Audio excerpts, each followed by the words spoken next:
Ik ben pas een jaar werkleers. Dus ja, ik wie daarvoor 4 jaar dat tabak wie ik werkleers. En toen ging ik eigenlijk binnen 3 maanden weer werk. Dus, en dat wie in minder tijd.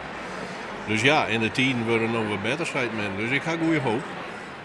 Makkelijk is het net. Zeker net dat je liek als Jochem de Vries al boppen de 60 binnen. Alles werkt nou op skreun en dat is al heel wat.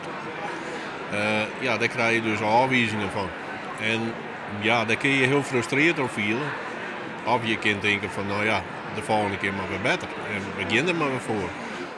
Op een oren wijzen een nieuwe baan ziekje. Daar leidt mogelijk de oplossing. En dat is waar het joet om draaide in de harmonie in Ljouwert. Zo zoen je bijgelijks geen brieven meer schreeuwen matten. Ik ben ervan overtuigd dat mensen die momenteel in een werkzoekende situatie zitten zichzelf beperken.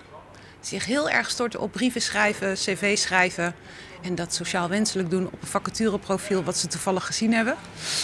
En ik ben van mening dat je moet stoppen met brieven schrijven en dat het tijd wordt om te gaan bellen.